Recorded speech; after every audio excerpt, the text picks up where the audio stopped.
Hi everyone, warm welcome to my channel. I am Manuvi. Today I would like to discuss another important topic, production.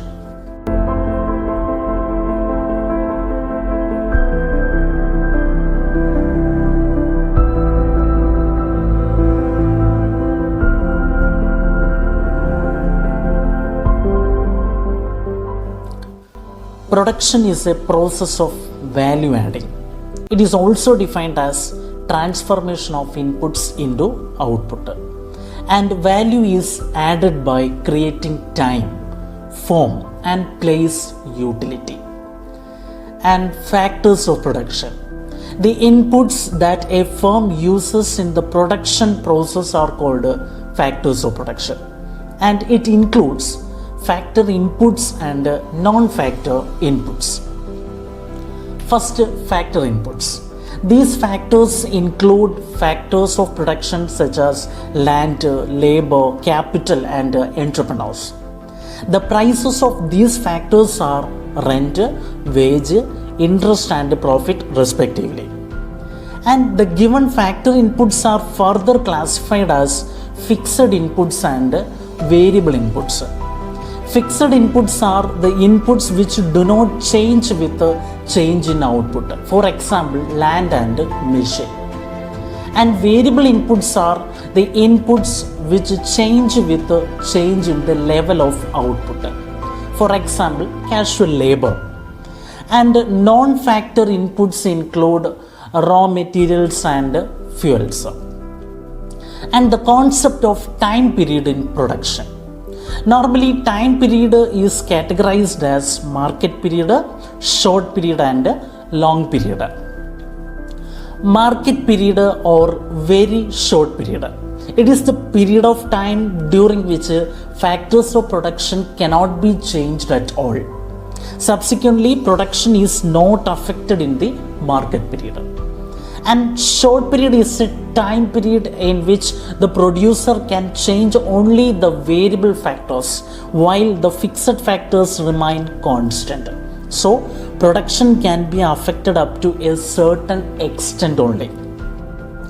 And a long period, it is a time period when the producer has enough time to change both fixed and variable factors. In fact, all factors are variable in the long run, and the production can be affected up to any extent in the long period. Here we should know that the time period cannot be defined in terms of days, months, or years. They may be different in different production process. Rather, it depends upon the nature of the product under consideration. And next, we are going to discuss production function. Production function of a firm is a functional relationship between inputs used and output produced by the firm. It expresses the maximum quantity of output that can be produced with any given quantities of input and technology. And it is expressed in terms of the equation Qx is equal to F of L, K.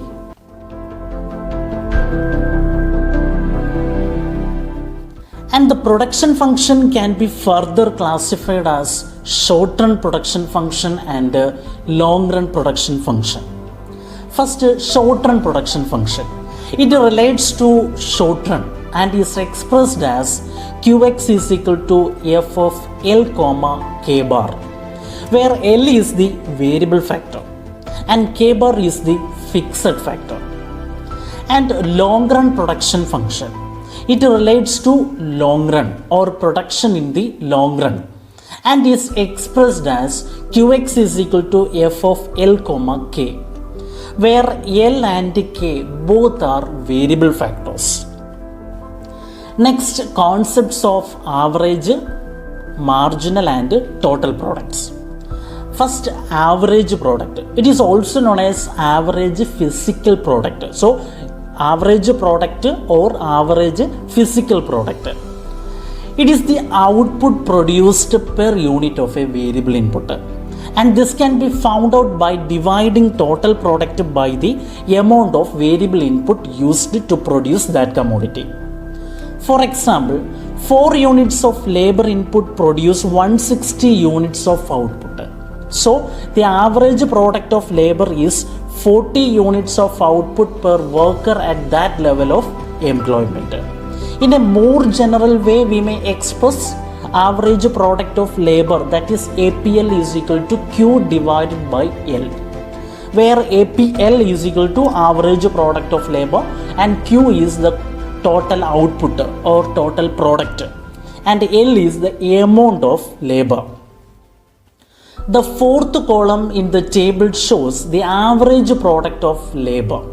The average product for each quantity of labor is derived by dividing total output shown in column 3 by corresponding amount of labor in column 2 that produces each output level.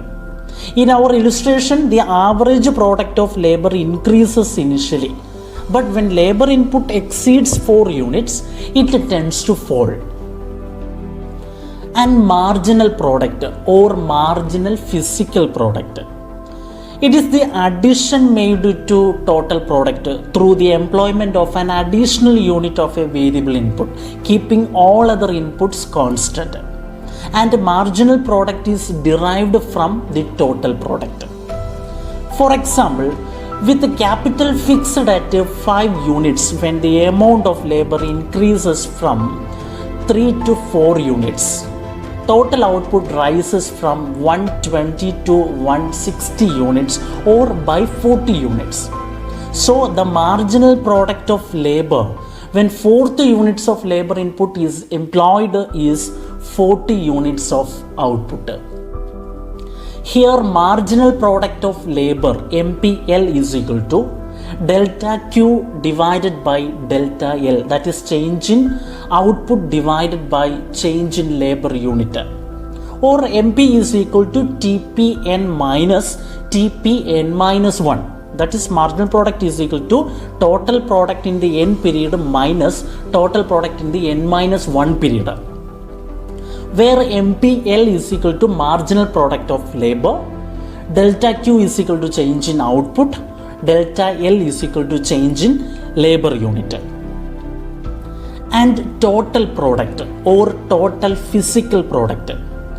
Total product refers to total output at a particular level of employment of a variable input, keeping all other inputs constant.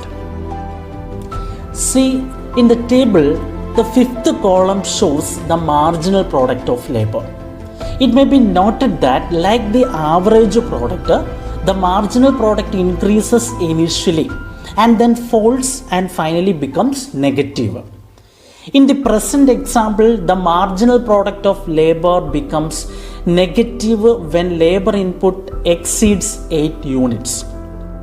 This happens when the variable input is used too intensively with the fixed input. Next, graphical representation of average, marginal and total product. Figure shows production with one variable input, that is labor. In the upper part of the figure, the total product curve, TP curve of labor is shown.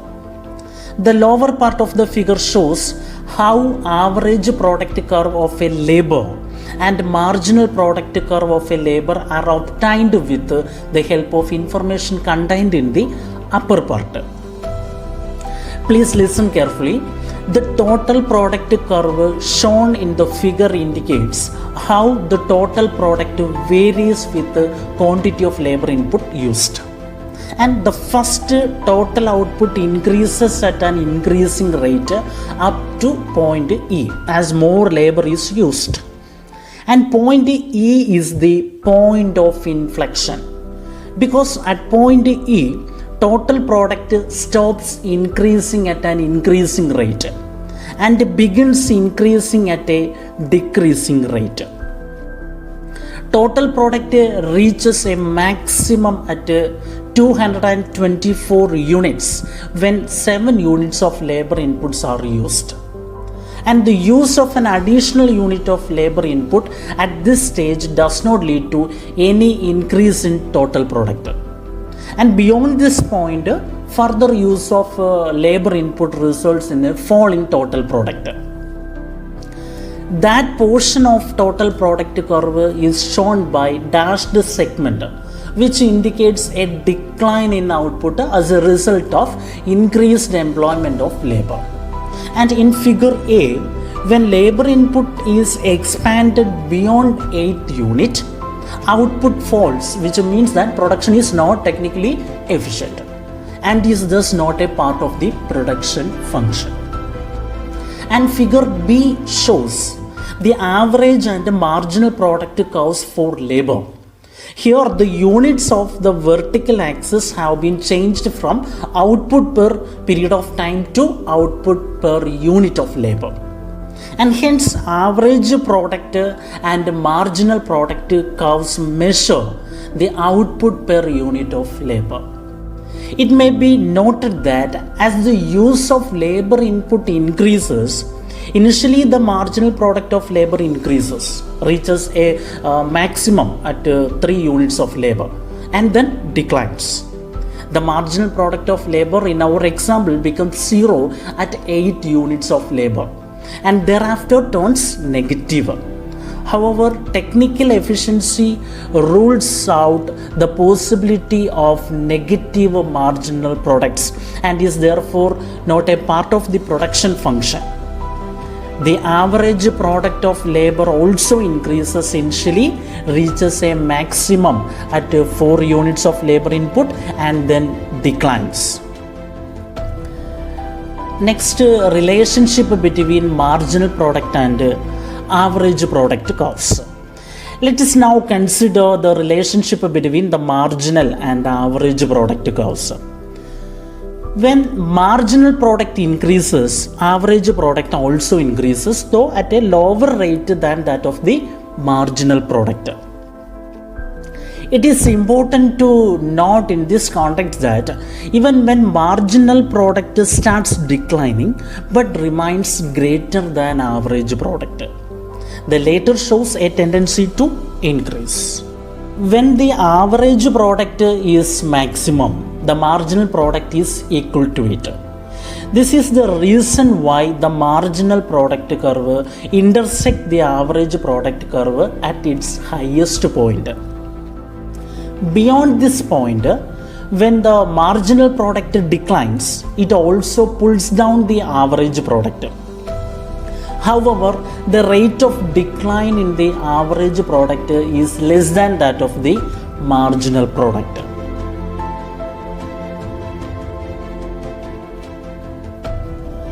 Finally, relationship between TP and MP curves. As long as marginal product is positive, total product curve will continue to rise. When marginal product is 0, the total product curve reaches its highest point. It may be noted that when 8th unit of labor input is employed, marginal product of labor becomes 0 and the total product is at the maximum. Thereafter, marginal product of labor is negative and the total product curve has a downward slope, which means that total product falls.